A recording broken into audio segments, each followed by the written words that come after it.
71 год пыток, геноцида и преследований. Трагедия Восточного Туркестана, печального уголка исламского мира, продолжается более 70 лет. В Восточном Туркестане не прекращаются боль, слезы и кровопролитие с 1949 года. Мусульмане, содержащиеся в концентрационных лагерях и подвергающиеся различным пыткам, долгое время боролись с китайским колониализмом. В регионе, где проживают уйгуры, казахи и другие тюрки, Китай проводит систематическую политику геноцида и ассимиляции. Организаторы Всемирного дня противодействия Коммунистической партии Китая, который состоится 1 октября, пригласили всех неравнодушных людей принять участие в мероприятии, которое будет проводиться в прилегающих к их месту жительства участках или посредством интернет-платформы.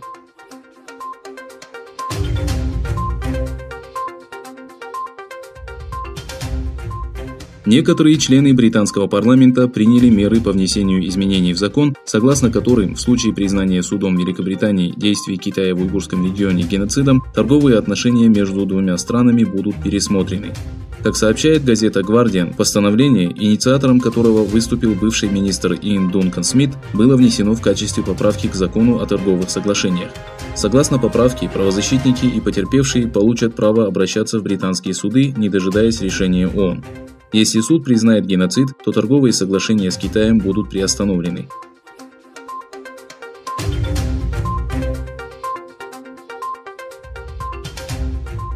Госсекретарь США Майк Помпео призвал мусульманских лидеров встать на защиту угнетенных мусульман в Восточном Туркестане и Китае.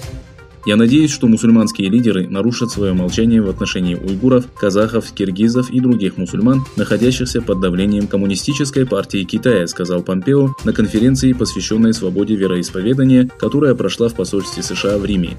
Помпео попросил Ватикан встать на сторону Вашингтона и осудить нарушение религиозных свобод в Китае.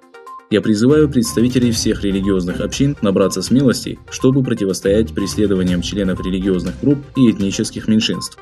Сегодня мы здесь, чтобы поговорить о свободе вероисповедания. Будущее свободы зависит от этих актов морального свидетельства», отметил глава Госдепартамента. Кроме того, Помпео попросил папу Франциска расторгнуть соглашение о назначении епископов, которое было заключено между Ватиканом и Китаем в 2018 году.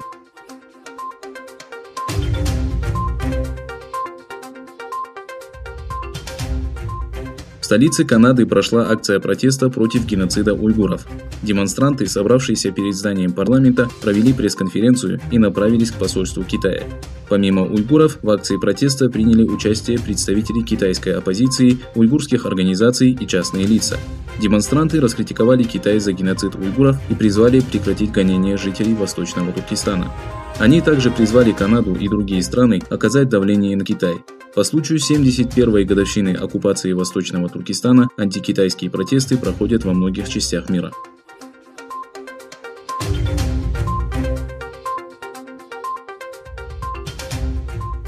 Министерство обороны Азербайджана сообщило, что за 3 дня боевых действий в зоне Нагорно-Карабахского конфликта уничтожено до 2300 военнослужащих Армении. Начиная с 27 сентября в боях за освобождение оккупированных земель Азербайджана уничтожено до 130 единиц бронетехники, более 200 артиллерийских установок, реактивных систем залпового огня и минометов, 6 командных пунктов, около 50 противотанковых систем и 55 военных автомобилей противника, говорится в сообщении.